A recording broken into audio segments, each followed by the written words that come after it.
네, 먼저 아름다운 찬양으로 하나님께 영광 돌려주셔서 너무나 감사합니다. 오늘은 손해가 되는 이익 그리고 이익이 되는 손해라는 제목으로 함께 하나님 말씀 좀 살필까 합니다.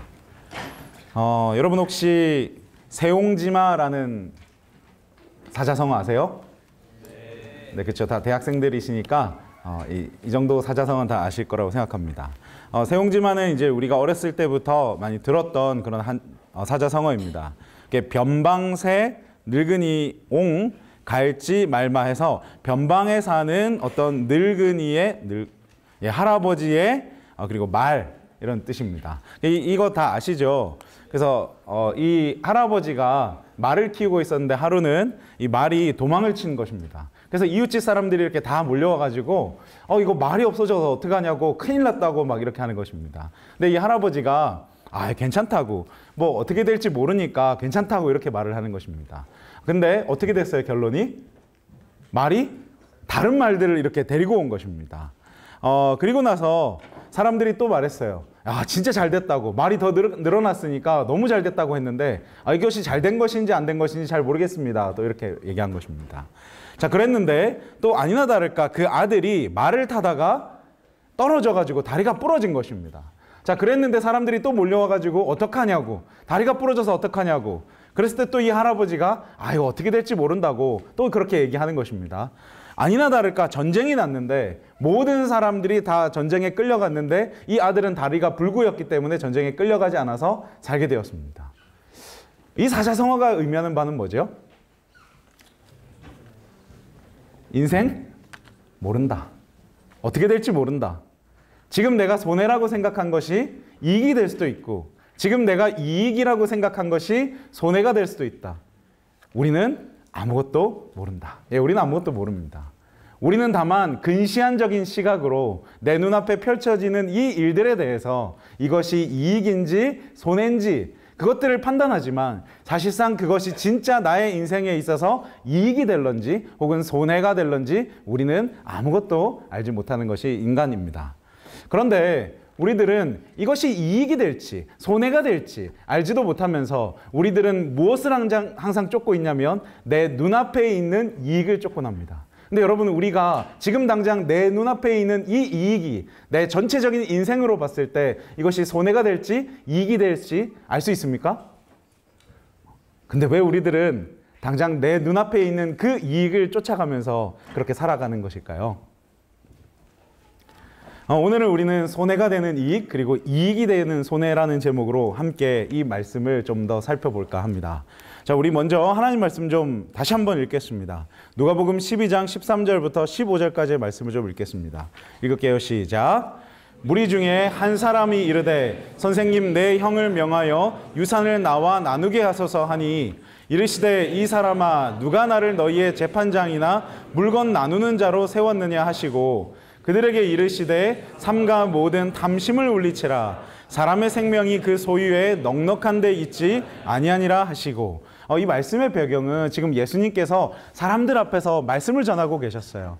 그래서 너희가 나를 어떻게 증거할지, 너희가 증거할 때 성령 하나님이 너희와 어떻게 함께 하실지 예수님께서 정말 중요한 얘기를 나누고 있었는데 그 중요한 얘기 앞에서 수많은 사람들이 그 영적인 세계 앞에서 무릎 꿇고 그 영적인 세계 앞에서 반응하고 있었어요.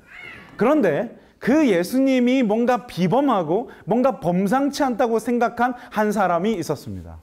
근데 이 사람의 마음에는 지금 예수님께서 이런 영적인 얘기를 하고 있지만 그의 마음에는 한 가지 주제가 그의 마음을 사로잡고 있었어요. 그게 뭐였냐면 내 형이 부당한 이득을 취해서 내 재산을 가지고 가려고 한다라는 그 억울함과 그 원통함이었어요. 우리가 알다시피 유대 재산에서 3분의 2가 이제 아마 장자가 취하고 아마 3분의 1이 이제 그 둘째 아들이 취하는 것 같습니다. 근데 이 아들은 이제 둘째 아들이었는데 자기 형이 뭔가 계략을 쓰고 뭔가 부당한 일을 해서 자기의 그나마 있는 재산을 뺏어간다고 생각했어요. 여러분, 우리가 아무리 형제라도 내 재산을 뺏어가면 화가 납니까? 안 납니까? 화가 나죠. 우리 광원이가 그렇습니다. 우리 광원이가 동생을 낳아달라며 희연이가 태어나면 자기 모든 것들을 다 준다고 그랬어요. 그래서 제가 물었습니다. 광원아, 희연이가 네 장난감 뺏어가면 어떻게 할 거야? 다 주지. 네 책 찢으면 어떻게 할 거야? 다 찢어도 괜찮아. 괜찮을까요? 안 괜찮을까요? 요즘에 맨날 광원이가 하는 얘기가 희연아 맨날 이렇게 합니다. 자기 장난감 뺏어가면 화내고, 자기 책을 찢어가면 화내고, 조금이라도 희연이가 자기 거를 만지려 치면은 화를 내기 시작합니다. 왜 그럴까요? 왜 그럴까요? 형제라도 싫은 것입니다. 형제라도 싫어요. 이 마음속에서 얼마나 원통함과 억울함이 있었냐면, 지금 생명의 주인이신 예수 그리스도, 온 만왕의 왕이신 예수 그리스도께서 지금 설교를 하시는데, 지금 그 마음속에서 다른 주제를 가지고 이야기하는 것입니다. 생각하는 것입니다. 저는 이걸 보면서 좀 설교자로서 덜 억울하다 이런 생각이 들었습니다. 예수님이 말씀하셔도 사람이 그의 마음속에 꽂혀있는 뭔가를 생각하고 있는데, 감히 저 같은 하찮은 인간이 설교를 전할 때 여러분들이 때로는 다른 생각을 할 수도 있겠다라는 생각을 하면서 약간 마음의 위안을 얻었습니다. 그러나 여러분, 절대로 그렇게 하시면 안 됩니다. 그러면 여러분께 묻겠습니다. 왜 이 사람은 지금 예수님께서 아마 그의 인생 속에서, 아니 어쩌면 전 인류 역사를 통해서 다시는 들을 수 없는 그 소중한 말씀을 하고 계시는데, 왜 이 사람은 그 영적인 것에 반응하지 않고 그의 마음으로 온통 육적이고 세속적이고 뭔가 억울한 그것들이 그의 마음을 사로잡았을까요? 왜 그랬을까요? 왜 그랬죠? 그 욕심이 너무 많은 사람인가? 억울하면 감당이 안 되는 사람인가? 왜 그랬을까요? 예수님은 이렇게 말씀하셨어요. 같이 읽을까요? 그들에게 이르시되, 시작. 그들에게 이르시되 삼가 모든 탐심을 물리치라. 사람의 생명이 그 소유에 넉넉한 데 있지 아니하니라 하시고. 뭘 물리치라고요? 탐심이요. 탐심은 헬라어로 플레오넥시아라는 말인데요. 탐욕스러움이라는 말이래요. 이게 뭐냐면 더 많이 가지기를 원하는 사람이라는 말에서 유래한 거고요. 더 많이 가지려고 하는 탐욕스러운 욕망, 탐심, 탐욕, 그런 탐욕스러움을 의미한다고 합니다. 다시 말하면 그 사람의 마음에 뭐가 있었던 거예요? 나도 갖고 싶다는 욕망이 있었어요. 나도 이것들을 소유하고 싶다는 욕구가 있었다고요. 근데 사실은요, 우리의 마음속에 어떤 갈망이나 어떤 욕구가 있는 것이 죄입니까? 아닙니까? 어떻게 생각하세요? 우리의 마음속에 뭔가를 가지고 싶다라고 하는, 혹은 내가 더 높아지고 싶다라고 하는 그 마음이 드는 것 자체가 죄입니까? 아닙니까? 어떻게 생각하세요? 혹시 우리 여러분 예수님의 생애를 다룬 그 우리 시대의 소망이라는 책 아세요? 시대의 소망이라는 책 아시죠? 그 책의 영어 제목이 뭔지 아십니까? 뭐라고요? 영어 제목 뭐라고요? 시대의 소망의 영어 제목. 와, 발음이 너무 좋아서 제가 못 알아들었습니다. 저한테는 어떻게 해주셔야 되냐면 Desire of Ages 이렇게 하시면 제가 이제 잘 알아듣는데 못 알아들었어요? 맞아요. 이제 저의 발음으로 하면 Desire of Ages입니다. 저는 이 영어 제목을 처음에 보고 깜짝 놀랐습니다. 왜냐하면 제가 아는 디자이어는 소망이라는 것으로 번역되지 않기 때문입니다. 제가 아는 디자이어는 뭔가 욕망으로 번역되는 것이었어요. 그래서 저는 이 제목을 보고 시대의 욕망? 이게 뭐지? 그래서 이게 예수님을 다룬 책인데 시대의 욕망이라고? 이렇게 하면서 했는데 거기에 서문을 다음에 혹시 기회가 되시면 꼭 보십시오. 거기 보면 하나님께서 사람에게 무언가 더욱더 향상되고 싶다는 갈망을 넣어주셨다 이렇게 되어 있습니다. 이해되세요? 그러니까 디자이어라는 말이 욕망이 아니라 원래는 갈망입니다. 그러니까 뭔가 내가 지금보다 나아지고 싶다는 그 갈망이 하나님께서 오늘 우리들에게 넣어주신 마음입니다. 그러니까 우리가 더 영적으로 더 높아지고 싶어, 더 예수님을 닮아지고 싶어, 더 하나님께 가고 싶어, 이러한 갈망은 우리가 하는 것이 아니라 하나님께서 오늘 우리들의 마음속에 넣어주신 자연스러운 갈망인 것입니다. 디자이어. 근데 이 디자이어가 언제 욕망이 되냐면 이 갈망에 죄가 더해지고 이 갈망에 내가 더해질 때 욕망이 됩니다. 그래서 내가 더 갖고 싶고 내가 더 높아지고 싶고 내가 더 무언가를 쟁취하고 싶은 마음이 들 때 이것은 갈망에서 욕망으로 바뀌어버리는 것입니다. 그리고 우리는 그 욕망을 다 채우지 못했을 때 낭망하고 절망하게 되는 것입니다. 그리고 오늘 그 낭망과 절망 가운데 있는 죄 많은 욕망 덩어리의 인간들에게 예수 그리스도라는 소망이 오셔서 오늘 우리들이 어떻게 살아야 하는지, 오늘 우리가 어떻게 소망을 얻을 수 있는지를 가르쳐주는 책이 시대의 소망, Desire of Ages인 것입니다. 그러니까 이 갈망이라는 말이 욕망도 될 수 있고 소망도 될 수 있는 것입니다. 죄가 끼면 욕망, 예수님이 끼면 소망인 것입니다. 오늘 이 사람의 마음에도 하나님께서 심겨해 주신 어쩌면 갈망이라는 것이 있었을지 모르겠습니다. 내가 더 지금보다 나아지고 싶어. 그런데 이 갈망이 영적인 갈망이어야 되는데 지금 이 사람은 뭐에 꽂혀 있는 거예요? 재물이라는 것에 꽂혀 있는 것입니다. 오늘 어쩌면 우리들 수많은 그리스도인들, 여기 있는 여러분들도 많은 갈망에 꽂혀 있을지 모르겠습니다. 아니 어쩌면 여러분들이 많은 욕망에 꽂혀 있을지 모르겠어요. 어떤 사람은 권력력에 꽂혀 있는 사람이 있을 수 있겠죠. 난 지금보다 더 높아지고 싶어. 아니 나는 내가 이만큼 높지 못하기 때문에 나의 삶은 참 불행해.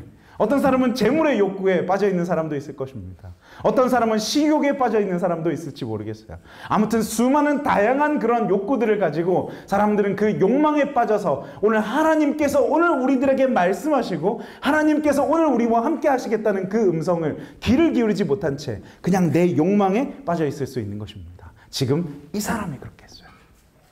이 사람이 그렇게 했다는 것은 이 사람뿐만 아니라 오늘 똑같은 갈망과 욕망을 가지고 있는 우리들도 그렇게 될 수 있다는 뜻입니다.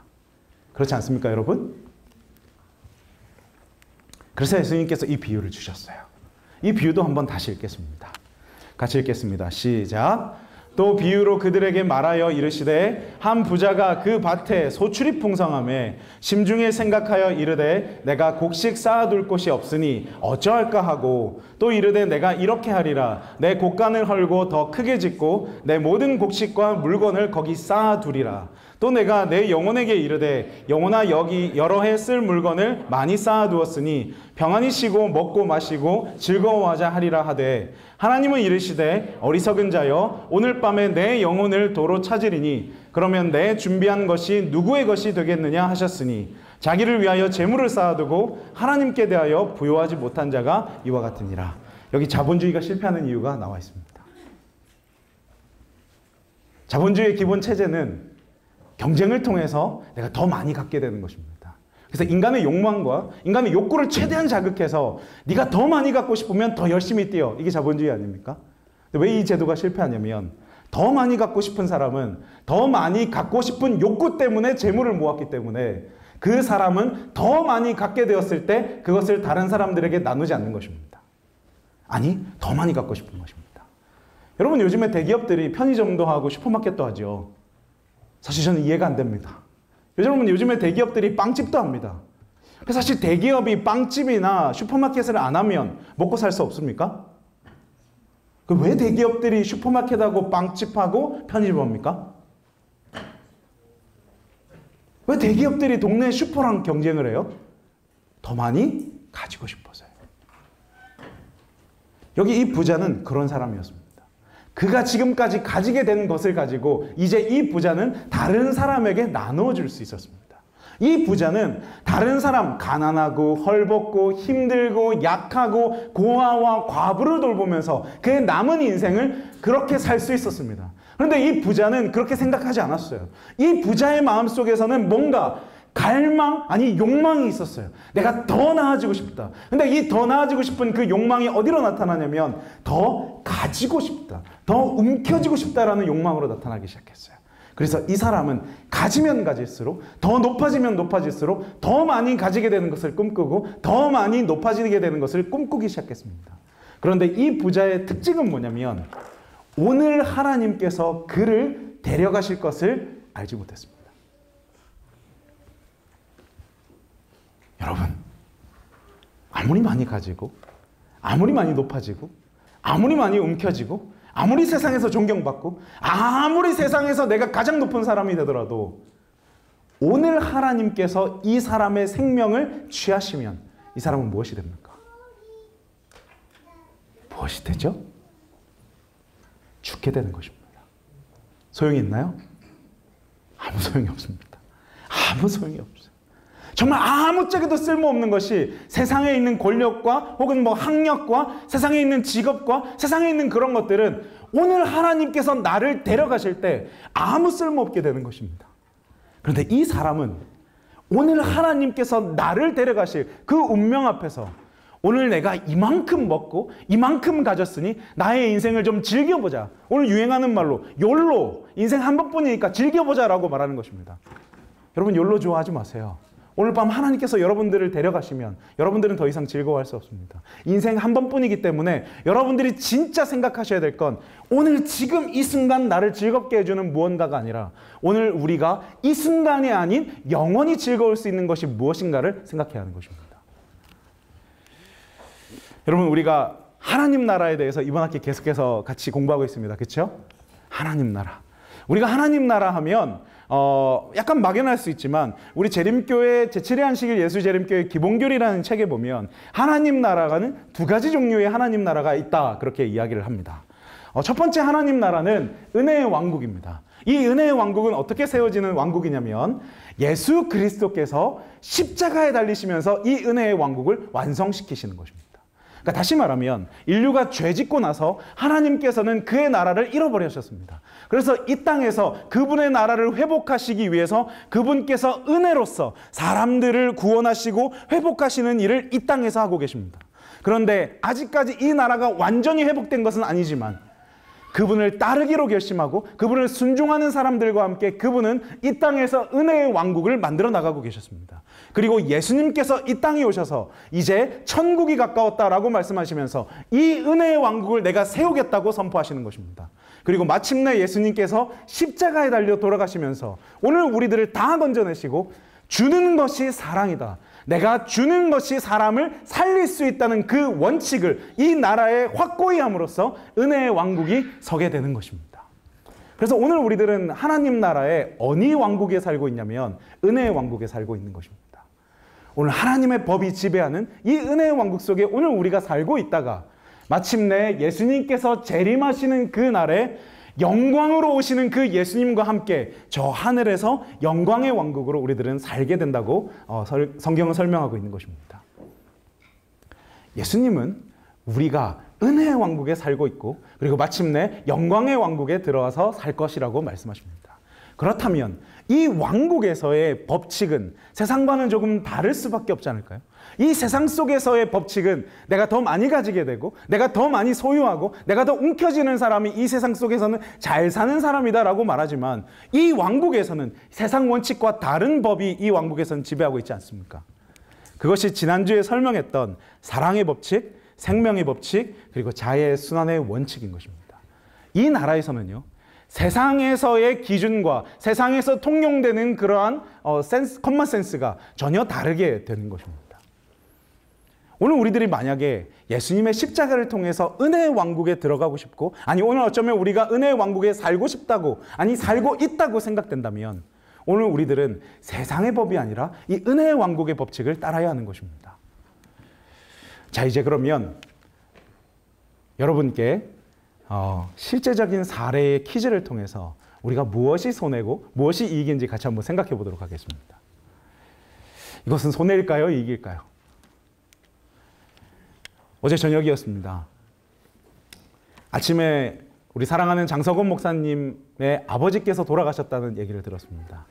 근데 우리가 정상회가 있어서 사실은 낮에 가고 싶었는데 가지를 못했습니다. 근데 이 우리 한 2-3명의 목회자가 정상회가 마친 밤 9시에 가겠다는 것입니다. 그래서 저도 따라가겠다고 했습니다. 그래서 이렇게 광고를 좀 했더니 사람들이 막 몰려드는 것입니다. 그래서 다 자르고 우리 학생 전도사님들과 그리고 우리 간사들과 함께 교회 봉고차를 급하게 빌려서 밤 9시에 출발을 했습니다. 가는데 2시간이 좀 넘게 걸립니다. 근데 이제 가는데 11명이 다 찬 거예요. 근데 그때 발을 동동 구르면서 우리도 가야 되는데 라고 하는 한 무리가 있었습니다. 우리 장성원 목사님이 환디과를 맡고 계신데요. 우리 환디과 겸 읍리마을의 저기 권예은과 그리고 2명의 환디과 코디들 2학년 코디가 저도 가야 됩니다 이렇게 말을 하는 것입니다. 그래서 우리는 어쩔 수 없다. 우리는 가야 된다. 미안하다. 이렇게 했는데 이 친구들이 갑자기 쏘카를 빌리더니 예산으로 내려온 것입니다. 여러분, 쏘카를 가지고 예산까지 내려오면 그 기름값과 쏘카 빌리는 값이 얼마나 들까요? 이 학생들이. 저 얼마 들었는지 잘 모르겠는데 제 생각에는 한 7만 원 이상 들었을 것 같아요. 그렇죠? 자, 그러면 우리가 집에 돌아온 시간이 언제였냐면 2시 반이었습니다. 자, 그러면 시간 날려 돈 날렸어요. 그렇죠? 손해입니까? 이익입니까? 시간 날렸고 돈 날렸죠. 우리 잠깐 가가지고 한 거라고는 우리 거기서 밥 먹었구나. 밤 11시에 장성호 목사님이 저희 왔다고 밥 차려주셨어요. 그러면 밥 먹은 거랑 기름값이랑 계산하면 손해입니까? 이익입니까? 이익입니까? 손해입니까? 이익이지요. 이익 아닙니까? 나의 사랑하는 아버지가 돌아가셔서 헛헛한 마음과 슬픈 마음과 안타까움을 가지고 있는 우리와 함께 목회하는 사랑하는 목사님을 방문해서 그 목사님을 위로하고 함께 식사를 하고 함께 이야기 나눴으면 그것은 하나님 나라의 원칙에 비추어 볼 때 이익입니까? 손해입니까? 엄청난 이익을 지금 받으신 것입니다. 다시 세이 간사를 위하기 위해 회사를 포기한 청년 A는 누군지 다 아시겠죠? 네. 그러나 자꾸 이름을 들먹이면 마음에 교만한 마음이 들 것 같아서 그냥 청년 A라고 했습니다. 세이 간사를 하기 위해 회사를 포기한 청년 A는 매월 월급을 받지 못하게 되었습니다. 아마 이 친구가 그냥 했으면 제가 간호사 월급은 잘 모르겠지만 최소한 200만 원 이상의 월급은 아마 받았을 것 같습니다. 1년 동안 월급을 받지 못하고 마침내 회사에 잘리게 된 이 청년은 손해일까요? 이익일까요? 손해라고 생각하십니까? 이익이라고 생각하십니까? 지금 저기 있는 한 청년은 손해인데? 이렇게 생각하는 것 같습니다. 손해입니까? 이익입니까? 이익 아닙니까? 왜냐하면 하나님께서 저는 그 친구에게 유리바다 뷰가 보이는 집을 준비해 주시라고 생각하기 때문입니다. 아닙니까? 회사에서 나를 혼내고 못 살게 하는 상사에게 화가 나서 그 사람을 마음으로 미워하게 되었습니다. 나는 손해일까요? 이익일까요? 왜 손해죠? 내가 그 사람 때문에 화가 나서 손해입니까? 아니면 내 마음에 사랑의 원칙이 무너져서 손해입니까? 뭐 때문에 손해고 뭐 때문에 이익일까요? 잘 생각해 보세요. 우리는 보통 이 경우에 우리가 손해라고는 생각합니다. 그러나 보통 우리가 손해라고 생각하는 이유는 저 사람이 나를 힘들게 하기 때문에 내가 손해를 봤어라고 생각합니다. 그러나 이 경우에 우리가 진짜 손해를 본 이유는 그 사람이 나를 힘들게 해서 손해를 본 것이 아니라 내가 마음으로 그 사람을 미워하고 있기 때문에 이것이 하나님 나라의 원칙과 맞지 않기 때문에 나는 지금 손해를 보고 있는 것입니다. 또 자꾸만 나를 이용하려고 하는 친구가 얄밉긴 하지만 사랑하고 용서하라는 말씀 때문에 또 속아 넘어가 주었습니다. 나를 이용해서 이득을 취하는 그 친구의 표정에 울컥했지만 나는 그리스도인입니다. 나는 손해일까요? 이익일까요? 손해입니까? 이익입니까? 이 경우 우리들은 다 뭐라고 생각합니까? 내가 손해를 봤어 라고 생각합니다. 그리고 왠지 우리들은 내가 그리스도인이기 때문에 착해야 할 것 같아서, 아니 어쩌면 우리들은 지는 것이 이기는 것이야, 아니 어쩌면 우리들은 야 져줘라 라고 하는 그 말 때문에 우리가 마치 져줘야 될 것 같은데, 그래서 내가 이 경우 내가 참긴 하지만 손해를 봤어 라고 생각합니다. 그러나 하나님 나라의 원칙에 봤을 때 이것은 이익입니다. 내가 이 친구를 용서해 주었기 때문에, 내가 이 친구를 사랑해 주었기 때문에, 이 친구의 그 계략을 알면서도 속아 넘어가 주었기 때문에 나는 세상에서 가장 큰 이득을 받은 사람인 것입니다. 이해되세요? 나를 이기려는 경쟁자를 수단과 방법을 가리지 않고 이기게 되었습니다. 좌절해서 내 앞에 무릎 꿇은 경쟁자 앞에서 나는 손해입니까? 이익입니까? 누가 이기죠? 내가 이겼습니까? 내가 이긴 거예요? 아니, 난 엄청난 손해를 봤어요. 그 사람도 손해를 받고 나도 손해를 봤어요. 내가 이 사람을 이겼기 때문에 내가 이익을 취하는 것이 아니라 내가 그리스도인에 답지 않게 행동했고 그 행동 때문에 내 품성이 무너졌고 예수님과 닮은 내 모습이 무너졌기 때문에 나는 지금 손해를 보고 있는 것입니다. 이것이 하나님 나라의 원칙입니다. 이것이 손해가 되는 이익일 수도 있고 이익이 되는 손해가일 수도 있는 하나님 나라의 원칙인 것입니다.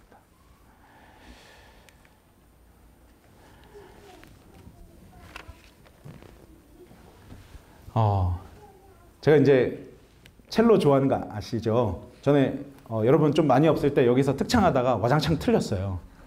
그래서 제가 선생님한테 가서 물었습니다.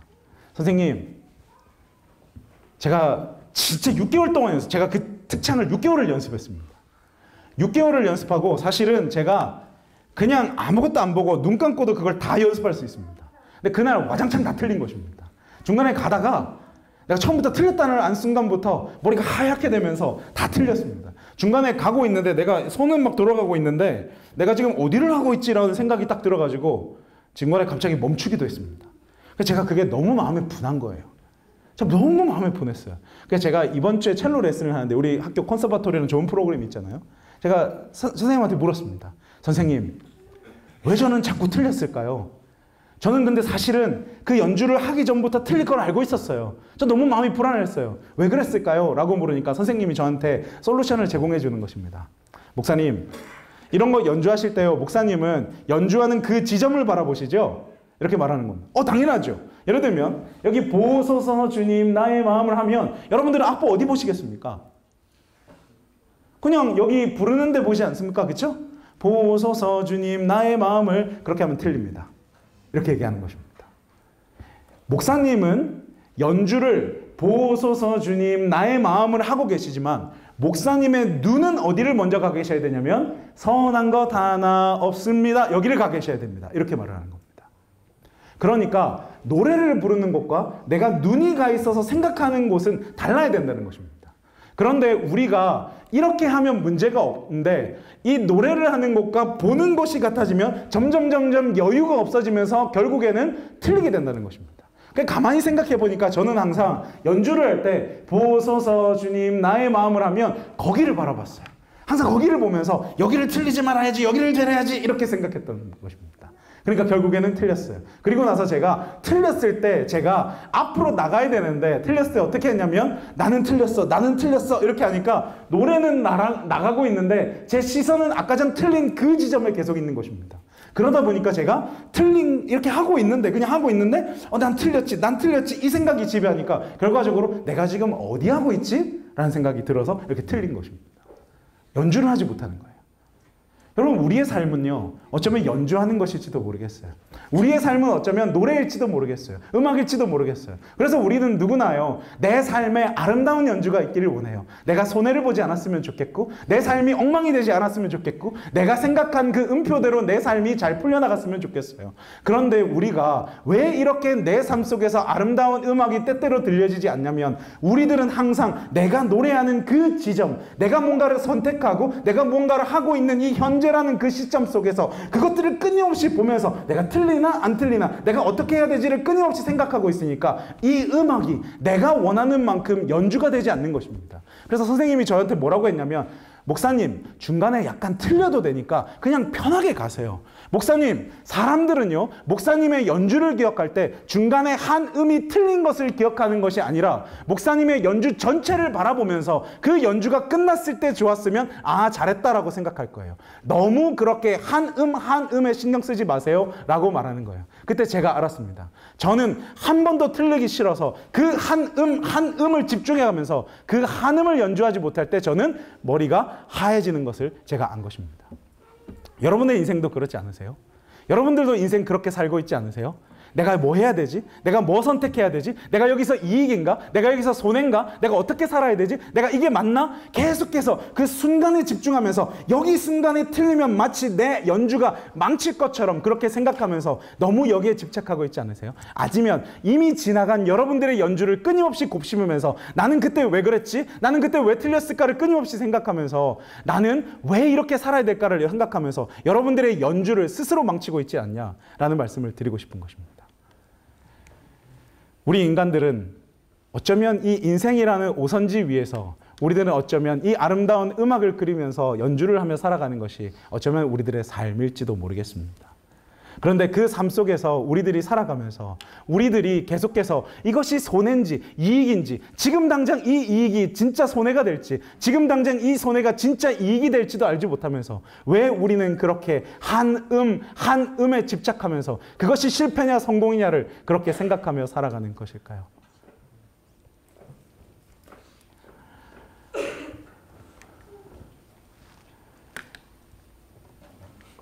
사실은 이것은 저의 부끄러운 고백일지 모르겠습니다.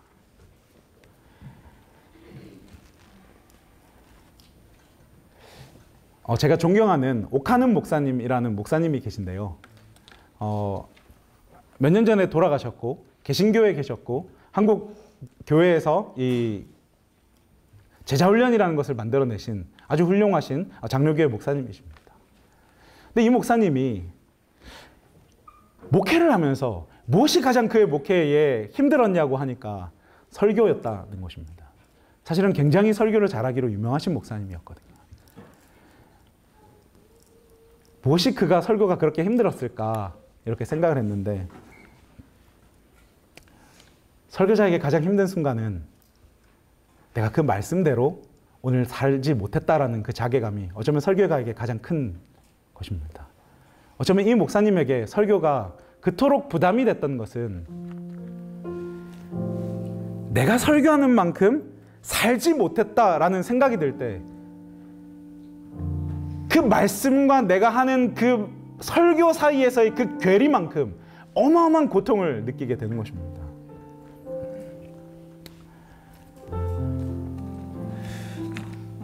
요즘에 사실 조금 이 말씀과 나의 삶 속에서의 괴리를 끊임없이 느꼈어요. 그게 제가 다른 어떤 나쁜 짓을 했다는 것이 아니라 내 마음에 누군가를 용서하지 못하는 일, 내 마음에 누군가를 용납하지 못하는 일, 내가 지금 손해라고 생각했기 때문에 그것이 내 마음속에서 분노하게 만든 그 일들 속에서 내가 그리스도답지 못했던, 예수님답지 못했던 그 내 삶과 내 말씀 앞에서의 그 괴리 속에서 사실은 말씀을 준비하고 말씀을 선포하는 것 자체가 사실은 굉장히 어려웠어요. 그래서 사실은 이번 주도 말씀을 준비하는데 한 3번 말씀을 바꿨어요. 처음에 말씀을 준비하라고 하나님께서 주신 말씀은 용서의 한도였습니다. 예수님, 우리는 몇 번까지 용서해야 될까요? 7번씩 70번이면 됩니까? 라고 말했던 그 말씀 앞에서 한 사람을 용서하지 못하는 저의 모습을 발견하고는 이것은 죽었다 깨어나도 내가 오늘 이번 주에 말씀을 전하지 못하겠다라는 생각이 들어서 중간에 말씀을 바꿨습니다. 어떤 말씀을 전하지? 그래, 손해가 되는 이익. 이 말씀은 나랑 걸리지 않겠지 라고 하는 그 가벼운 마음으로 어쩌면 이 말씀을 선택했는지도 모르겠습니다. 말씀을 보면서 또다시 말씀 앞에서 무릎 꿇게 되었습니다. 이 말씀 앞에서 진실되게 살아가지 못하는 그 가련하고 불쌍한 저라는 영혼을 발견했을 때 사실은 이 설교단에 서는 그 무게와 그 엄청난 고통은 사실은 제가 기도하면서 결국 씨름하면서 이겨내야 한 것인지도 모르겠습니다. 저는 오늘 제가 힘들었다라는 얘기를 하는 것이 아닙니다. 사랑하는 여러분, 오늘 우리들이 그리스도인으로서 살아가면서 우리가 어렸을 때부터 얼마나 이 말씀을 많이 들었습니까? 누군가를 용서하자. 내가 손해가 아니라 이익이 되는 것이다. 누군가를 용서하는 것은 나의 이익이다. 혹은 내가 지금 당장 손해를 봤다고 해서 화내지 말자. 그러나 오늘 우리가 진짜 이 말씀을 받은 사람처럼 오늘 우리 살고 있습니까? 오늘 우리가 그 하나님의 말씀 앞에서 진짜 그 말씀 앞에서 아무런 부끄러움 없이 내 마음속에 있는 그 탐욕과 탐심을 예수 그리스도 앞에서 버리면서 오늘 내가 낮아져도 좋아, 오늘 내가 높아지지 않아도 좋아, 내가 더 가지지 못해서 상관없어, 나는 낮아지고 낮아지는 예수 그리스도의 모본을 따라 사는 나는 그리스도인이야 라고 오늘 우리가 예수 그리스도 앞에서 진짜 그렇게 살고 있냐라는 말씀을 여러분께 드리는 것입니다. 오늘 만약 우리가 그 말씀 앞에서 부끄럽고 오늘 우리가 그 말씀 앞에서 여전히 세속적인 탐욕과 혹은 세속적인 내 욕망대로 살아가면서 그 욕망이 좌지우지하는 그 삶을 살아가고 계신다면 사랑하는 여러분, 진심으로 호소드립니다. 지금 이 자리에서 여러분들은 예수 그리스도가 필요한 것입니다. 오늘 우리들을 사랑하시고 오늘 우리들을 위해서 자신을 버리시고 오늘 우리들을 위해서 손해를 마다하지 않으신 그 예수 그리스도의 모본을 따라가면서 오늘 그 예수 그리스도께서 오늘 우리들에게 죄로 얼룩진 그 이기심을 버리게 하시고 오늘 우리에게 새 마음을 주시도록 오늘 우리가 하나님께 다시 기도하며 나아가야 하는 것입니다. 철로 역정이라는 그런 소설이 있습니다. 한 크리스찬이라는 사람이 있었는데 그 사람이 어느 날 하늘로 가는 그러한 길을 가게 되었습니다. 수많은 길을 가면서 어떤 사람이 유혹하고 나태와 교만과 태만이라는 것이 유혹하고 막 하다가 이제 천국이 얼마 남지 않은 그 문 앞에서 허영의 마을이라는 마을에 들어가게 됩니다. 그 허영의 마을에는 시장이 있어요. 그 시장에는 사람의 마음에 온갖 허영심을 막 주는 그러한 물건들을 막 팔고 있었어요. 그런데 이 마을에 이 두 사람이 들어갔는데 이 두 사람이 그 허영의 마을에서 꼼짝도 하지 않는 것을 볼 때 이 허영의 마을 사람들이 그 사람을 패고 막 못살게 굴어서 마침내 감옥에 가두었다는 그러한 소설의 내용이 이야기가 있습니다. 그런데 이 소설에서 이 허영의 마을을 지나는 이 마을에서 한 예언자는 그들에게 이렇게 말하는 것입니다. 자신의 마음속을 잘 돌아보고 그 안에 욕정이 숨쉬지 않도록 가꾸세요. 왜냐하면 욕정은 그 어떤 것보다 우리를 속이려 들고 잔혹할 정도로 사악하기 때문이죠. 늘 눈앞에 천국을 두고 눈에 보이지 않는 것을 굳건히 믿으십시오. 지금 몸담고 있는 이 세상의 일들에는 전혀 신경 쓰지 마십시오. 하늘의 왕국에 들어가려면 큰 환난을 겪어야 하며 어떤 도시에 가든 여러분 곁에는 결박과 고난이 있을 것입니다. 적들이 여러분들을 둘러싸고 괴롭히다가 결국 여러분들을 죽이고 말 것입니다. 두 분 중 한 명 또는 두 명 다 피로써 신앙 고백을 증명해 보아야만 합니다. 하지만 죽는 순간까지 신실한 모습을 보이면 하나님께서 생명의 면류관을 주실 것입니다. 사랑하는 여러분, 이 세상에서의 잠깐의 이익을 위해서 이 세상의 면류관을 위해서 여러분들 그렇게 여러분들의 인생을 살길 원하십니까? 아니면 하나님께서 여러분들에게 주실 그 영원한 천국을 소망하면서 그 천국을 그리면서 이 세상에서는 잠깐 손해가 될지 모르지만 영원한 이익이 될 그것을 여러분들은 꿈꾸며 소망하며 사시겠습니까?